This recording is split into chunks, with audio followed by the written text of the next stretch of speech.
à ce net moment. Nous sommes dans votre magazine Église d'aujourd'hui que vous aimez beaucoup. Église d'aujourd'hui, une émission qui vous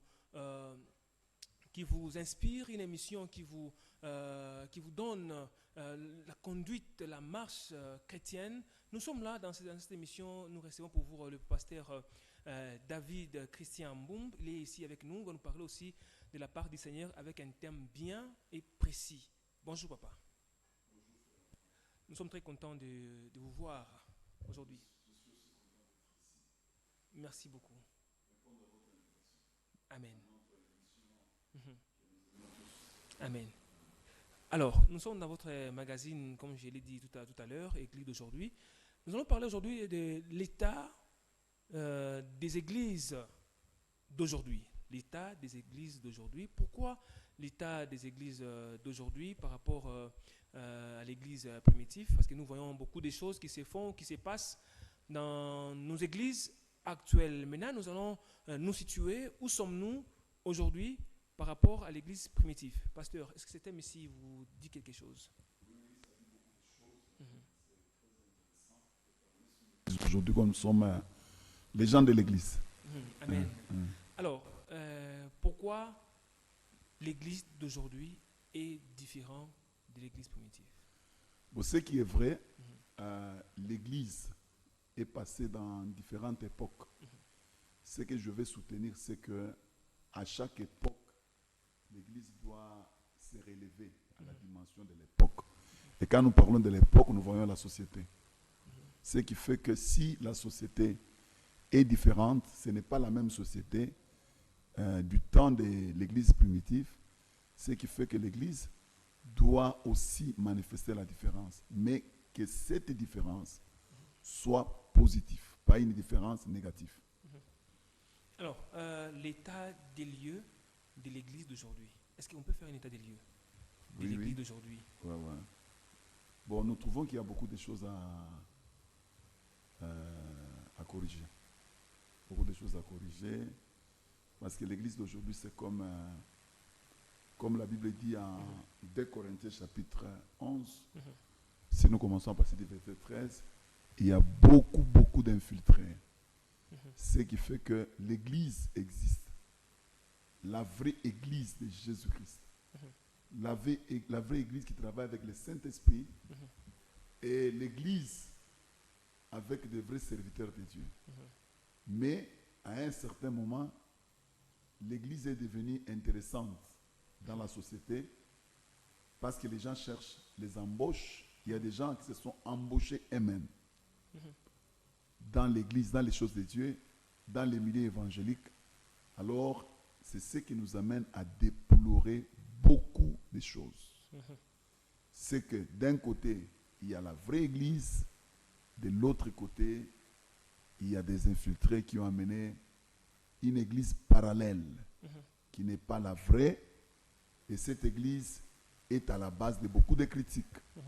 Même les vrais deviennent des faux selon la société. Mais l'église, la vraie église de Jésus existe même aujourd'hui. Les vrais serviteurs de Dieu existent aujourd'hui. Mais l'état, d'une manière générale, est déplorable. Pourquoi cette regret en disant l'état est déplorable? Pourquoi, pasteur? Parce que, vu que c'est l'église de Dieu. C'est parce que vous parlez de l'église de Dieu. Quand nous lisons 1 Corinthiens, chapitre 1, le verset 2, Paul dit de l'église de Dieu à Corinthe. C'est-à-dire, l'église est l'église de Dieu. L'église vit au milieu des gens, dans la société. C'est que l'église n'est pas exclue de la société. L'église est au milieu de gens. C'est l'église qui travaille comme église. L'église est comme une mission de Dieu dans la société. Alors, ce qui fait que quand nous parlons de l'église d'aujourd'hui, nous devons aussi nous référer au comportement de la société. L'église est venue dans la société pas pour être influencée par la société. L'église doit influencer la société. Maintenant, les contraires, c'est ce que nous sommes en train de vivre. L'église est influencée par la société. Voilà ce que les gens déplorent. Mais qu'est-ce qui fait que l'Église soit influencée par la société? C'est ce que je vous ai dit, que Paul a fustigé une chose. Il a découvert que à Corinthe, Mhm. les gens ne se comportaient pas comme les gens de l'Église. Il y avait des comportements qui étaient semblables au comportement du monde. C'est pourquoi Paul a découvert une chose qu'il nous a enseignée. Il a dit, au milieu de vous, il y a des infiltrés, les faux prophètes, les faux apôtres, les faux docteurs. Ils sont venus. Quand ils sont faux, ils vous amènent la fausseté. C'est ce qui rend... Donc c'est cette influence. Et malheureusement, il y a à un certain niveau de la vie chrétienne, les gens aiment des personnes comme ça. Parce qu'ils ont besoin d'entendre ce qu'ils sont en train de dire. En quelque sorte, on peut dire que c'est la mondialisation dans l'Église. Oui, On essaie non. de changer des choses en adaptant par rapport à la mondialisation. Okay. C'est ce que j'ai dit. Normalement, l'Église doit jouer son rôle. Le rôle de l'Église, c'est l'Église qui doit influencer. La Bible dit, vous êtes la lumière du monde. Vous êtes les sels de la terre. Donc, c'est nous qui devons donner les goûts, les tons. Donc, nous devions être les modèles. Nous devons être devant. C'est-à-dire, quelque part, l'Église, c'est ça même la solution du monde. Mais nous sommes arrivés à l'Église parce que la Bible dit, l'Église d'aujourd'hui, c'est l'Église du dernier temps. Qu'est-ce que la Bible dit? L'Église d'aujourd'hui, c'est l'Église où les gens ont la démangeaison d'écouter, de suivre les gens qui parlent les choses qui les plaisent. Pas les choses selon la parole de Dieu. Aujourd'hui, si vous prêchez la vraie parole, vous n'aurez pas beaucoup de gens. Or, l'Église d'aujourd'hui est définie, la grandeur de l'Église d'aujourd'hui est définie par rapport à la foule. Donc la quantité, pas par rapport à la qualité. Alors, si vous voulez avoir la quantité, vous devez dire les choses qui plaisent aux oreilles des gens. Vous devez être psychologue, étudier qu'est-ce que les gens veulent. Vous allez dans le sens des gens. Or, l'ancien temps, comme vous venez de le dire, l'Église était en train de prêcher la parole de Dieu. C'est pourquoi les Jean-Baptiste n'avaient pas d'amis. Pierre ont été tués. On a arrêté parce qu'ils parlaient des choses qui ne plaisaient pas au roi, qui ne plaisaient pas aux gens. Mais aujourd'hui, si vous voulez avoir une grande église, une église des autorités, une église de ceci ou cela, vous devez savoir ce que ces gens-là aiment. Le problème, c'est qu'ils soient dans un cadre où ils se consolent qu'ils ne sont pas païens. Ils soient dans un cadre où ils se disent aussi que Dieu nous connaît. Mais en réalité, c'est une histoire où nous sommes en train de courtiser les gens. Nous sommes entre nous-mêmes. Alors nous choisissons qu'est-ce qu'il faut dire. Vous ne pouvez pas donner la parole qui est dure, la parole qui condamne, parce que ces gens-là vont partir. C'est ça la maladie de l'Église d'aujourd'hui. Donc, on peut dire que l'évangile est changé. Donc, on a changé l'évangile. Est-ce qu'aujourd'hui, pasteur, peut-il encore trouver l'évangile de Jean-Baptiste dans nos églises? Oui, oui. Si vous allez dans une église où le pasteur est attaché aux valeurs spirituelles, qui est conduit par le Saint-Esprit, ils vont vous parler des choses de Dieu. Vous pouvez les trouver. Seulement que les faux, ils deviennent nombreux. Ça, c'est la première chose. Deuxièmement, c'est que vos caméras aussi s'intéressent au scandale et non au miracle, et non aux valeurs. Donc l'église d'aujourd'hui, quand vous parlez de l'église d'aujourd'hui, c'est-à-dire même quand vous disiez, vous, dans votre émission de l'église d'aujourd'hui, vous voyez plus du côté scandale. Mais il y a aussi des hommes de Dieu, parce que Dieu n'a jamais démissionné. Il n'y a pas un temps où Dieu dit, je vais laisser le monde au diable ou bien aux aventuriers. Tout le temps est pour Dieu. La Bible dit, là où le mal abonde, la grâce surabonde. Dans ce même temps ici, où le mal est puissant, ça se manifeste comme ça, c'est à ce même temps où nous trouvons des serviteurs de Dieu puissants, des vrais serviteurs de Dieu. Ils existent encore. Ils existent. On va les chercher un jour. On va les inviter aussi pour qu'ils nous parlent aussi. Le problème, c'est quoi? Mhm, Euh, L'Église doit jouer son rôle dans la société. Si la société, parce que ça je parle, mhm, que nous connaissons tous, nous savons tout le monde, que nous tous, nous puissions savoir que nous devons soutenir mhm. que les valeurs spirituelles Amen. puissent être mises en place, soient établies dans nos églises. Mhm, Ce que la société ne savent pas, s'il y a des fausses églises, mhm. si ces fausses églises remplissent le monde, vous devez savoir que le monde souffre sérieusement. Cruellement même, je peux dire. Pourquoi? Parce que c'est la vie dans le monde vient de l'église. Si dans l'église il n'y a pas la vie, je peux dire aussi que nos familles aussi, nos sociétés vont manquer cette vie. Pourquoi je dis ça? Quand vous lisez Jean chapitre 2, vous allez voir que Jésus est entré à Jérusalem. La Bible dit Jésus part à Jérusalem. C'est ce que la Bible dit. Mais celui qui est parti à Jérusalem, il y trouve qu'à Jérusalem, la vie n'est pas bonne. L'économie est par terre. La politique, ça ne marche pas. Tout ne marche pas. Qu'est-ce que Jésus fait? Jésus fait un petit tour à l'église, au temple.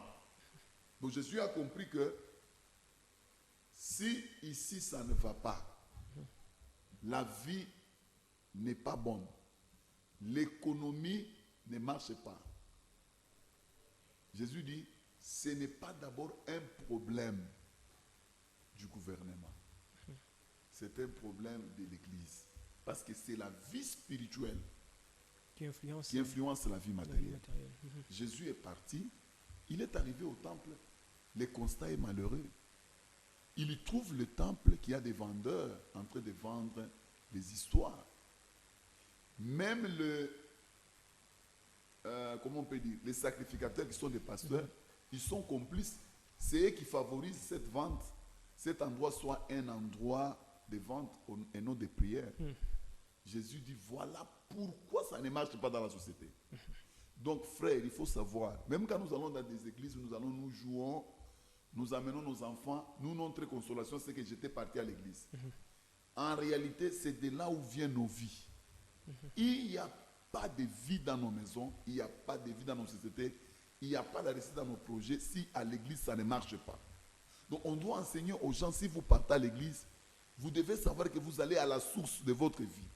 Ce que vous prenez là-bas, ce que vous contractez là-bas, c'est ce que vous allez amener dans votre maison. Amen. Il y a des gens qui pensent que si l'église ne marche pas, ça va marcher partout. Non. Jésus a compris pourquoi à Jérusalem les choses ne marchaient pas. La Bible dit, il a fabriqué un fouet pour disperser. Et les disciples l'ont même demandé, ça c'est quelle zèle? Il les a dit, cette maison, contrairement aux autres maisons, cette maison doit être appelée la maison de prière. Amen. Donc il faut que dans cette maison, que les gens prient, que les gens invitent les œuvres de Dieu, que les gens invitent la puissance de Dieu, pour qu'à partir d'ici, que cette vie puisse aller se répandre dans la société. Mais si cet endroit, ça devient l'endroit de commerce, donc ça ne va pas marcher. Et vous savez pourquoi les temples étaient occupés par les vendeurs? C'est parce que les sacrificateurs étaient cupides. Ils voulaient avoir de l'argent. C'est l'église d'aujourd'hui. Nous, les sacrificateurs, notre objectif, c'est d'avoir l'argent. En oubliant la mission principale. Oublier la mission principale. Or, je ne dis pas que la Bible interdit aux sacrificateurs de manger l'argent de l'église, parce que la Bible dit celui qui fait l'œuvre spirituelle, il est nourri par cette œuvre spirituelle. Amen. Mais si ça devient l'objectif du pasteur, que tout ce que je fais c'est pour avoir l'argent, c'est pour être riche, nous détruisons l'église, nous détruisons nos fidèles. Vous allez voir même dans nos milliers ici des pasteurs, le pasteur le plus élevé, le pasteur qui évolue, c'est celui qui a une belle voiture, il est bien logé. Donc nous faisons des concurrences, des vestes, beaucoup de choses. Mais en même temps, nous oublions notre mission. Et si moi, je n'en ai pas, donc je dois transformer mon église à un endroit de vendeurs pour que je puisse en avoir. Voilà ce qui détruit aujourd'hui l'église. Ici, je voudrais tout simplement souligner que les gens de la société aussi ne nous acclament pas, qui ne pensent pas que si à l'église ça ne marche pas, chez eux ça va aller. La société aussi est perdante dans la vie de l'église. C'est pourquoi la Bible nous dit, aux derniers jours, plusieurs diront que maître, nous sommes tes serviteurs, nous avons fait ça, ça, ça, mais le maître dira, je ne vous ai jamais connu. Et maintenant là c'est grave parce que ça sera la fin.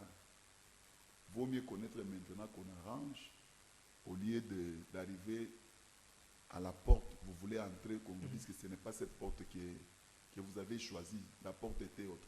Donc tout le monde, quand on dit ça, c'est-à-dire même ceux qui sont en train de pratiquer la science mystique, à ce jour-là, ils chercheront à entrer par cette porte-là.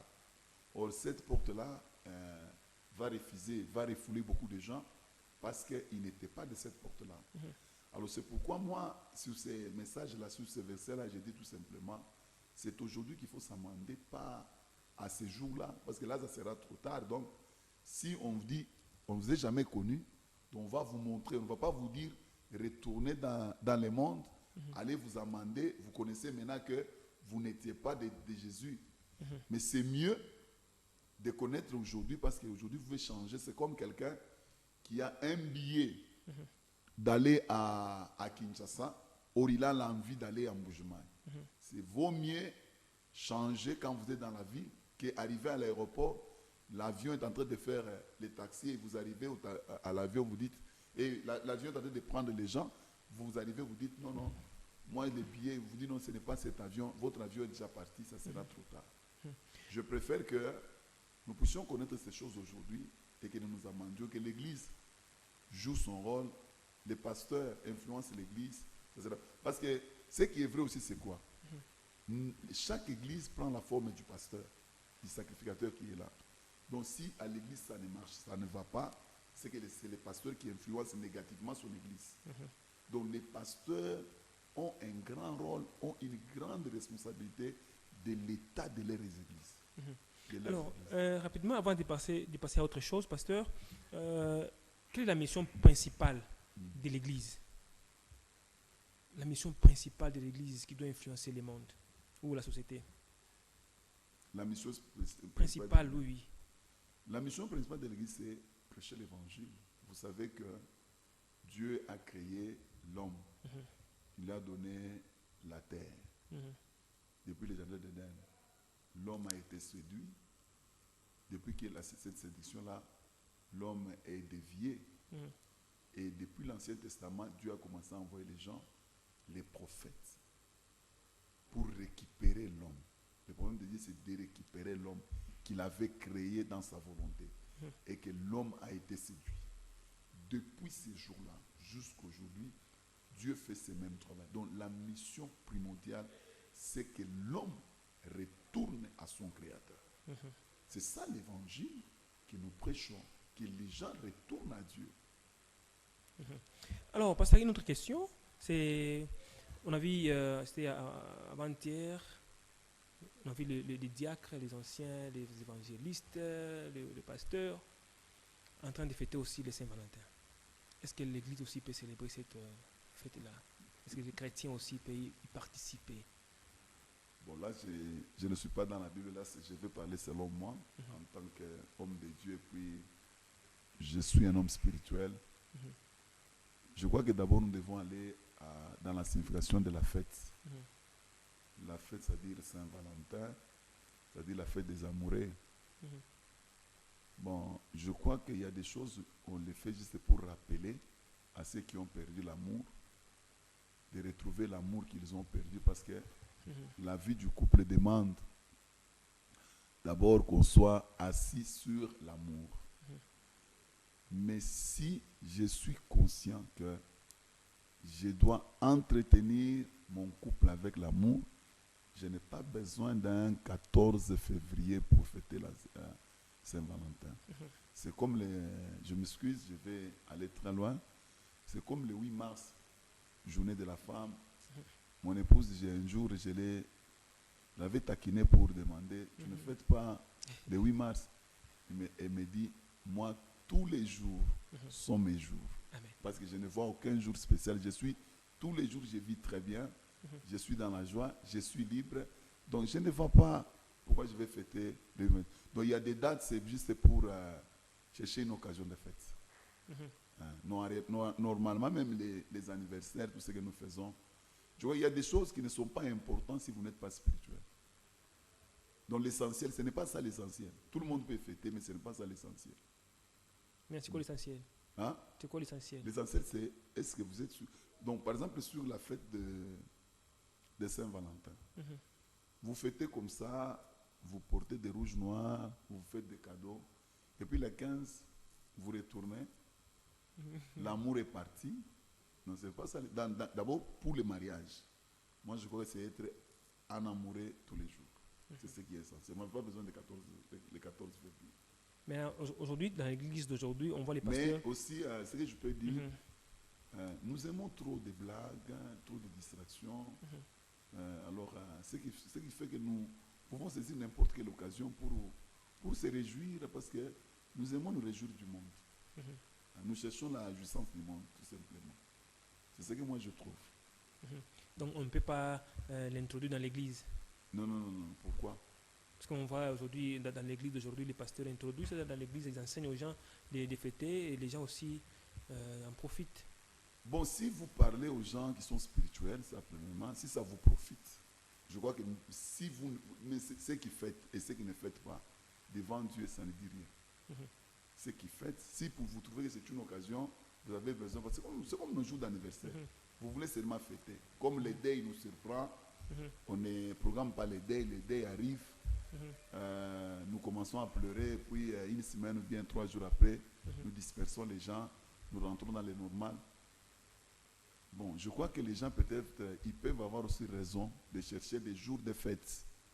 Mais, moi, si je vous dis que ce n'est pas l'essentiel, ça n'ajoute rien, ça ne retranche rien. Alors, ce qui est essentiel, c'est est-ce que vous êtes enfant de Dieu? Parce que les couples qui vivent dans la volonté de Dieu, même s'ils ne fêtent pas, ils font le plaisir de Dieu. Alors, pasteur, avant de terminer avec vous, qu'est-ce qu'on peut faire pour retourner l'Église et l'Évangile sous les rails? Bon, s'il faut retourner, l'Église doit être consciente. Pourquoi on nous appelle Église? Et pourquoi on nous appelle Église d'aujourd'hui? L'Église d'aujourd'hui, ça veut dire que l'Église d'une certaine époque. Et cette époque, c'est aujourd'hui.